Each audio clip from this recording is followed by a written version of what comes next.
Assalamualaikum warahmatullahi wabarakatuh.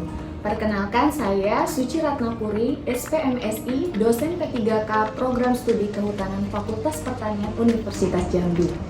Di kesempatan kali ini, saya akan menyampaikan mata kuliah yang saya ampu berdasarkan bidang keilmuan saya, yaitu Agroforestry, dengan mata kuliah EKS 167, bobot mata kuliah 5 SKS, 3 SKS materi, dan 2 SKS praktikum. Mata kuliah ini merupakan mata kuliah semester 6 yang terdiri dari 16 pertemuan tatap muka dengan 14 materi dan 2 pengujian, yaitu ujian tengah semester dan ujian akhir semester. Mata kuliah ini merupakan mata kuliah pilihan program studi kehutanan yang membahas tentang ruang lingkup sistem agroforestry yang terdiri dari kehutanan, pertanian, peternakan, serta memberikan manfaat pada aspek ekologi, ekonomi, sosial budaya, serta perkembangan penerapan sistem agroforestry pada berbagai zona ekologi. Capaian pembelajaran dari mata kuliah agroforestry ini terdiri dari sikap, pengetahuan, keterampilan umum, dan keterampilan khusus yang tertuang pada rancangan perencanaan semester yang sudah divalidasi oleh program studi dan gagasan jaminan mutu. Capaian pembelajaran mata kuliah yang diharapkan dari mata kuliah ini yaitu CEPMK 1 memahami definisi serta sejarah agroforestry, menerapkan dasar agroforestry, dan mengidentifikasi perkembangan agroforestry secara global maupun lokal sebagai solusi permasalahan kerusakan sumber daya alam akibat deforestasi hutan. CPMK 2 mampu mengklasifikasi macam-macam agroforestry berdasarkan struktur komponen, fungsi komponen, perkembangan komponen, ekologi, dan sosial ekonomi. Merancang strategi pengelolaan sumber daya yang tepat guna dan lestari dengan menerapkan pola agroforestry yang inovatif dan mengikuti kemajuan teknologi. Mampu menganalisis tantangan dan merumuskan pemecahan masalah dalam penerapan agroforestry pada masyarakat sekitar hutan. CPMK 3 mampu menganalisis dan mengidentifikasi fungsi agroforestry pada aspek ekologi yang berkaitan dengan konservasi tanah dan air, serta kelestarian keanekaragaman sumber daya hayati. Pada aspek ekonomi, yakni dalam peningkatan pendapatan petani sekitar hutan, dan pada aspek sosial budaya dalam hal peningkatan ketahanan pangan dan hubungan sosial komunitas. CPMK 4 mampu menganalisis penghasilan petani dalam menerapkan sistem agroforestry serta mengidentifikasi potensi usaha berbasis agroforestry dalam mewujudkan kewirausahaan di bidang kehutanan. Menganalisis peran, kelembagaan, dan kebijakan pemerintah dalam perkembangan agroforestry serta dampaknya dan tantangan peluang dalam implementasi kebijakan agroforestry. Metode pembelajaran yang digunakan pada mata kuliah ini yaitu Project Based Learning. Dengan metode ini, mahasiswa mengerjakan proyek yang dapat meningkatkan keterampilan, kreativitas, dan kemampuan berpikir kritis. Penilaian dan bobot penilaian pada mata kuliah ini terdiri dari 1. Partisipasi mahasiswa 20%, tugas individu dan kelompok 10%, portofolio project 50%, UTS 10%, UAS 10%. Baiklah, langsung saja mari kita simak video proses pembelajaran mata kuliah agroforestry pada pertemuan kelima dengan materi klasifikasi agroforestry. Assalamualaikum warahmatullahi wabarakatuh. Waalaikumsalam warahmatullahi wabarakatuh. Apa kabar anak-anak? Baik. Ngantuk nggak? Ini kita belajar siang ya? Ngantuk nggak? Sudah makan kan? Sudah. Jadi siap ya untuk belajar ya? Siap. Nah, sekarang kita masuk ke pertemuan berapa? Kelima. Ya, jadi kita masuk ke pertemuan kelima. Sebelumnya kita sudah belajar tentang apa aja? Ruang lingkup agroforestry, apa lagi? Macam-macam agroforestry, fungsi agroforestry ya. Jadi saya harap kalian paham yang materi sebelumnya karena materi ini berkaitan dengan materi sebelumnya ya. Jadi saya harap tidak ada yang melupakan materi sebelumnya ya. Jadi kita hari ini masuk ke klasifikasi agroforestry sesuai RPS ya. Di pertemuan ke-5. Oke. Sebelum saya masuk ke materi selanjutnya, tadi harapan saya apa tadi? Tidak melupakan materi sebelumnya. Jadi saya akan bertanya ke kalian untuk mengingatkan kalian kembali tentang materi sebelumnya. Sebelumnya kita sudah belajar pengertian dari agroforestry, bukan? Ke situ dulu kita ya. Jangan sampai nggak tahu apa itu agroforestry lanjut ke sini, karena nggak akan nyambung ya. Sekarang saya beri kesempatan terlebih dahulu. Siapa yang masih ingat tentang apa itu agroforestry? Wih, silakan. Agroforestry yaitu pola tanam yang menggabungkan komponen pertanian dengan kehutanan yang saling berinteraksi dan berdampak pada aspek ekologi, ekonomi dan sosial budaya. Oke, jadi betul ya. Jadi tadi ada beberapa poin pengertian dari agroforestry. Yang pertama itu adalah pola tanam yang menggabungkan antara tanaman pertanian dan tanaman kehutanan. Apalagi ada interaksi antara tanaman kehutanan tadi. Interaksi yang seperti apa sih? Sebelumnya sudah saya bahas. Ayo, interaksi yang dimaksud itu interaksi apa? Ika, ayo. Contohnya itu Bu, pada tanaman kehutanan dengan tanaman pertanian yang berupa kacang-kacangan Bu. Kan untuk di bidang unsur hara, kacang-kacangan ini kan di dalam akarnya itu mengandung adanya bakteri Rhizobium. Rhizobium ini menghasilkan unsur hara nitrogen yang dapat membantu memperbarui unsur hara yang kurang dalam tanah tersebut. Yang kedua itu dengan adanya kacang-kacangan ini dapat menghambat pertumbuhan gulma. Untuk tanaman kehutanan itu berfungsi sebagai penutupan lahan Bu. Dan juga untuk di bidang keuntungan atau ekonomi, kita dapat memanen tanaman pertanian terlebih dahulu sebelum kita memanen tanaman kehutanan tersebut. Jadi interaksi maksud di sini adalah yang positif, saling menguntungkan antara satu tanaman pertanian dan tanaman kehutanan. Jadi harus saling menguntungkan, tidak boleh ada yang tidak menguntungkan sama sekali ya. Harus. Jadi pertimbangan-pertimbangan itu sudah kita pelajari sebelumnya. Jadi bagaimana sih cara kita menentukan tanamannya seperti apa ya, jenis tanamannya apa, udah itu juga polanya seperti apa, itu sudah kita pelajari sebelumnya. Itu tadi mempertimbangkan adanya interaksi. Interaksi apa? Interaksi yang positif, saling menguntungkan antar satu sama lain ya. Terus tadi sudah interaksi ya, berdampak pada aspek apa tadi? Ekologi, ekonomi, dan sosial budaya. Sekarang yang ibu tanyakan, yang ekologi siapa? Yang berdampak secara ekologi? Nisa, Nisa. Jadi kalau dampak ekologinya itu dapat dalam hal konservasi tanah, itu kan dapat mengurangi erosi. Contohnya kan tadi tanaman kacang-kacangan. Itu kayak contoh tanaman legum di sela-sela tanaman hutan. Tanaman legum di sela-sela tanaman hutan. Tujuannya apa tadi? Untuk mengurangi adanya erosi, betul ya. Jadi contohnya salah satu tadi sudah disebutkan sama Nisa bahwa dengan cara menanam tanaman penutup tanah atau yang disebut sebagai tanaman leguminosa. Tanaman kacang-kacangan di mana?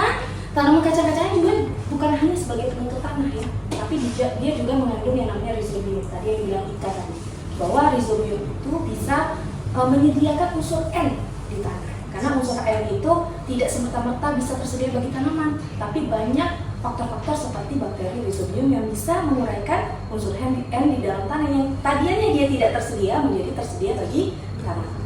Ya. Selanjutnya, ini yang paling sebenarnya yang paling diutamakan kalau untuk agroforestry itu adalah ekologi. Ya, ingat ya, agroforestry itu muncul karena adanya isu ekologi, yaitu isu eksploitasi hutan. Makanya muncullah agroforestry.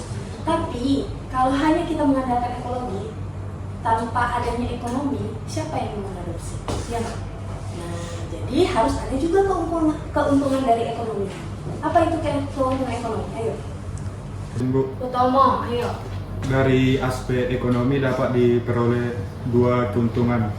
Yang pertama, keuntungan jangka panjang berupa tanaman kehutanan, dan yang kedua itu keuntungan jangka pendek yang berupa tanaman pertanian. Jadi agroforestry itu ternyata secara ekonomi dia ada dua nih keuntungannya. keuntungan dari tanaman kehutanan yaitu jangka panjangnya, sedangkan yang jangka pendeknya tanaman pertaniannya. Ya, jadi sangat menguntungkan sekali sebenarnya ya. Oke, lanjut. Tujuannya apa sebenarnya klasifikasi agroforestry? Yang pertama, ya, jadi nanti kita akan mengetahui ya maksud dan tujuan klasifikasi agroforestry. Yang kedua, mengetahui dan memahami kriteria klasifikasi agroforestry berdasarkan struktur komponen, fungsi komponen, ekologi dan sosial ekonomi. Sebenarnya ini sudah, yang bagian ini sudah kalian pelajari. Tapi kita nanti akan mengklasifikasikan dia bagaimana nanti dia akan mudah untuk diadopsi.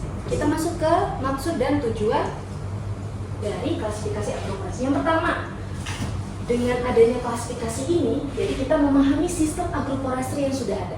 Jadi sistem agroforestry kan macam-macam ya. Apa aja sistem agroforestry-nya? Kompleks, apalagi? Sederhana, itu sudah kalian ketahui ya. Oke, sebagai jenis yang akan kita pilih dalam pola agroforestry ya. Nah, kalau ini kalian masukin apa misalkan ya? Jagung itu kan tanaman C4. Hidup nggak kira-kira? Enggak. Karena apa? Dia nggak boleh ada naungan. Jadi nggak boleh sembarangan ya memilih tanaman pertanian dan tanaman kehutanannya. Ya. Kalau seperti ini tanaman pertanian atau kehutanan seperti apa yang dipilih coba? Kalau kopi berarti tanaman kehutanan seperti apa yang kalian pilih kriterianya? Kalau ini kan dia, kalau ini dia tanaman C3, jadi dia nggak perlu cahaya penuh. Nah kalau pohonnya kita pilih tanaman apa? Untuk supaya nanti C3-nya ini bisa tumbuh dengan baik. C4. Bukan C4 namanya. Kalau kehutanan, tanaman kehutanan tidak boleh ada C4, C3, C4 nggak ada. Itu di istilah di tanaman pertanian. Kalau tanaman pertanian ada semi toleran, toleran, dan intoleran. Kalau yang seperti ini dia tanamannya apa? Intoleran. Apa itu tanaman intoleran? Tidak membutuhkan cahaya matahari.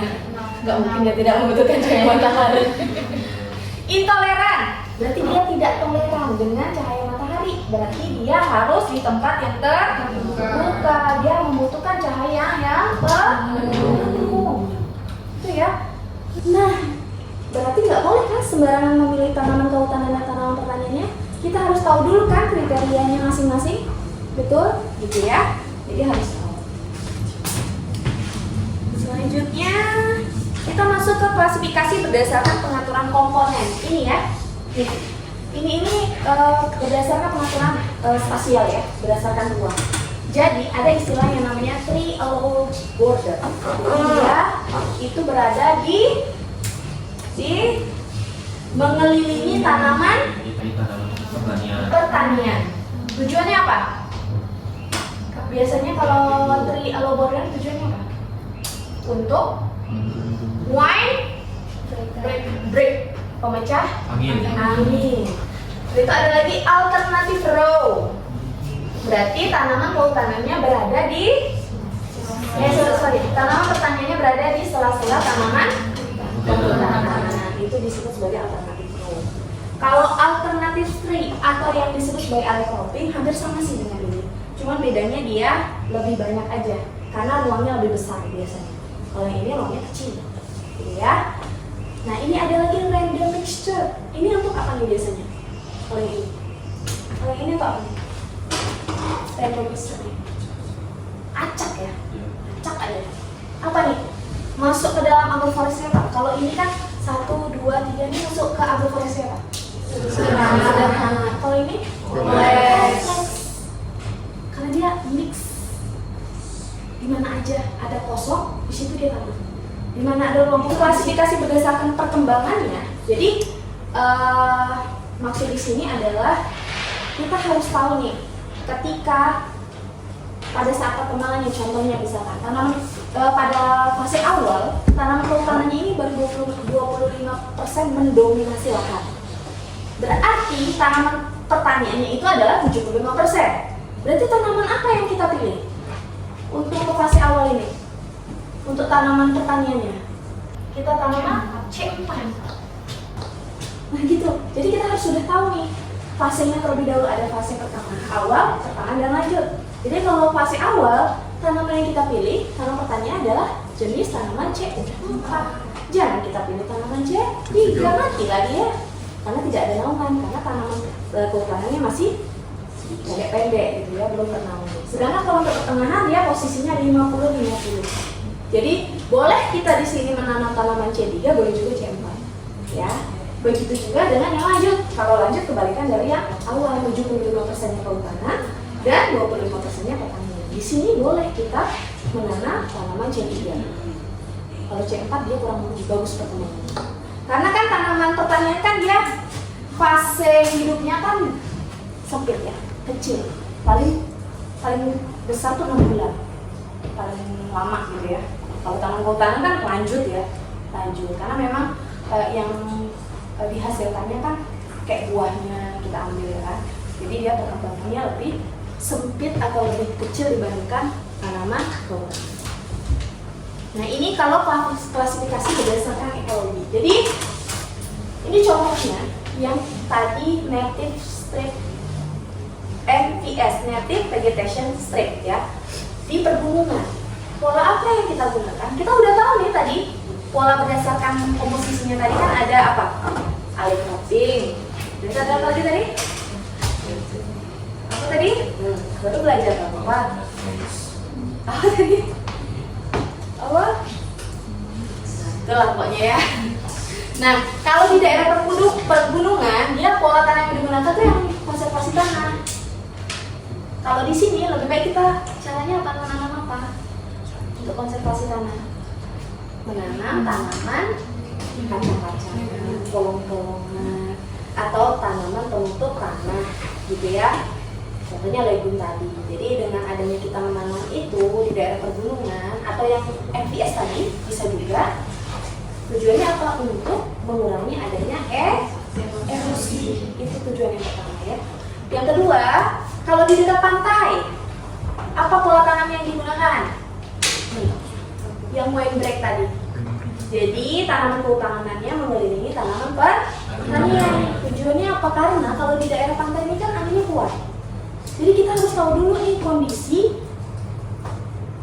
lahan kita, lingkungannya kondisinya gimana, baru kita boleh memilih pola tanam yang tepat, ya. Kalau penduduk jajaran, kita gunakan pola apa? Agrosilvopastur atau silvopastur. Karena apa? Kenapa pada penduduk jarang kita memilih itu? Ayo jawab. Kenapa pada penduduk jarang kita menggunakan agrosilvopastur dan silvopastur? Ada pastur-pasturnya gitu. Ayo, kenapa? Nyambung nggak kalian? Nyambung nggak kira-kira? Kenapa pada penduduk jarang kita menggunakan pola agrosilvopastur dan silvopastur? Tadi silvopastur apa? Pertanian dan ternak. Agrosilvopastur kan pertanian dan ternak dan kehutanan. Kalau silvopastur kehutanan dan ternak ya, kehutanan dan ternak ya. Kita udah mau akhirnya ya. Jadi ini kesimpulannya ya. Jadi nanti kalian baca aja kesimpulan ini, baru nanti kalian boleh kembangkan berdasarkan PPT-nya. Dan juga saya minta ke kalian jangan hanya mengandalkan PPT ya. Sudah punya buku agroforestry? Kemarin saya minta kalian punya buku agroforestry? Sudah ya, sudah punya masing-masing ya. Jadi mohon kembangkan ini, kesimpulan ini berdasarkan referensi buku yang sudah kalian punya. Karena pasti ada di sini. Oke, sebelum masuk kuis saya ini dulu. Ada pertanyaan nggak? Yang tadi tentang klasifikasi. Ada. Boleh, Raka. Tadi kan juga sempat disebutkan kalau ada itu tentang sosial budaya juga kan. Iya, betul. Nah, ini kan berarti kan nanti kan penerapannya kan juga ke masyarakat. Nah ini caranya itu kayak gimana Bu ya kalau biar masyarakat ini mau menerapkan sistem agroforestry di lahan pertanian mereka itu? Ya, ini merupakan tantangan terbesar ya. Bukan hanya kita, tentunya pemerintah ya. Jadi memang kan sebenarnya kalian ketahui ya bahwa agroforestry ini kan muncul karena ada isu lingkungan, yaitu isu deforestasi. Kenapa deforestasi? Karena pengurangan adanya kawasan hutan yang tadinya dia hutan menjadi tidak hutan ya. Contohnya seperti berubah menjadi pertanian, berubah menjadi perkebunan, berubah menjadi perumahan atau apa gitu ya. Nah, itu kan isunya mulainya dari itu. Sekarang tantangannya agroforestry ini memang sebenarnya kalau dibilang secara menguntungkan untuk di awal tidak, karena kan perintisan kan, masih merintis kan. Nah, biasanya masyarakat itu akan mau mengadopsi sesuatu ketika ada contoh, ya nggak? Ketika ada contoh, jadi berilah contoh terlebih dahulu, ya. Jadi harusnya ada petak-petak ya pemerintah sih, dan kita juga ya, kita sebagai kehutanan ya, mahasiswa kehutanan. Jadi kita kalau bisa kalian ada penelitian tentang petak contoh agroforestry.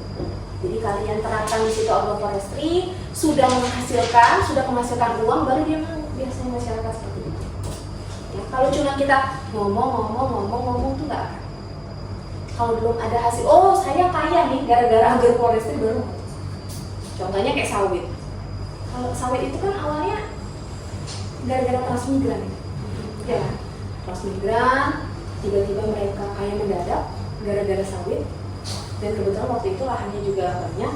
Kalau sekarang kan lahannya sudah sedikit sekali ya, karena udah perubahan dari sawit tadi. Nah, untuk itu secara ekologi sebenarnya kita tidak berharap bahwa sawit itu ada, bukan tidak ada ya.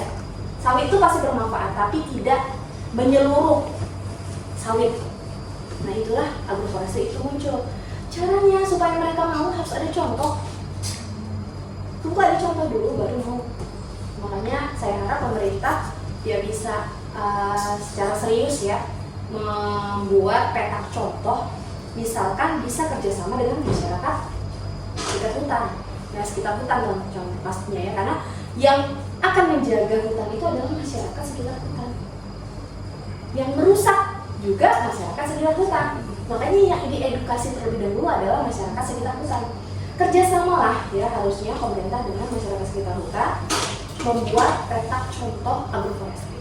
Biasanya kalau ada hasilnya, biasanya masyarakat akan mau untuk mengadopsi, gitu ya. Jadi harus ada contoh dulu. Sama dengan kita mau punya anak akhlaknya bagus, kalau orang tuanya akhlaknya jelek, anaknya nggak akan bagus gitu. Gitu ya. Jadi harus ada contoh dulu. Contohnya ya tentunya yang di atasnya, gitu ya. Oke?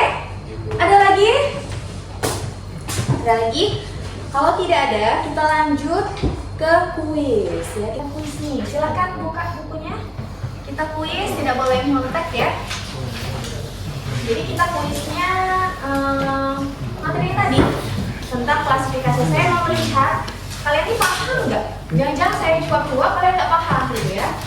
Jadi saya pengen melihat apakah ini kuisnya ya. Silakan kerjakan, waktunya 5 menit saja. Ya. Jadi tadi kuis sudah dikumpulkan. Ini ada tugas untuk kalian ya. Jadi nanti tolong buat kelompok anggotanya minimal 5 orang ya. Jadi satu kelompok ada 5 orang. Di mana setiap kelompok membuat makalah dan PPT membahas studi kasus keberhasilan petani menerapkan pola agroforestry pada petani yang berbeda. Jadi ini tadi yang pertanyaan Raka.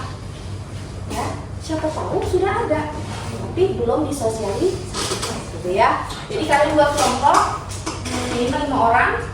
Jadi kita berapa kelompok? Sekitar 5 kelompok ya. Jadi anggotanya 5 orang. Jadi tolong buat makalah dan PPT-nya. Nanti PPT dan makalahnya di print ya. Untuk makalah di print, kalau PPT-nya nanti ditampilkan pada saat kita presentasi. Jadi minggu depan kita mulai presentasi untuk tugas ya. Udah itu nanti boleh juga tugasnya dikirim ke email sebagai bukti bahwa kalian mengerjakan. Udah itu nanti dipresentasikan dan kita diskusikan di depan. Ada pertanyaan? Ada pertanyaan mengenai tugas, mengenai materi yang sudah disampaikan tadi? Ada pertanyaan? Cukup paham semua? Semoga paham ya. Kalau tidak ada pertanyaan lagi, saya akhiri. Wassalamualaikum warahmatullahi wabarakatuh. Waalaikumsalam warahmatullahi wabarakatuh. Sekian video proses pembelajaran mata kuliah agroforestry pada program studi kehutanan Universitas Jambi. Video ini digunakan dalam proses penilaian pernyataan diri dosen dalam unjuk kerja Tridharma Perguruan Tinggi PDD UKT PT. Semoga video ini dapat menjadi pertimbangan bagi proses penilaian sertifikasi dosen gelombang 1 tahun 2026. Demikian, saya ucapkan terima kasih. Wassalamualaikum warahmatullahi wabarakatuh.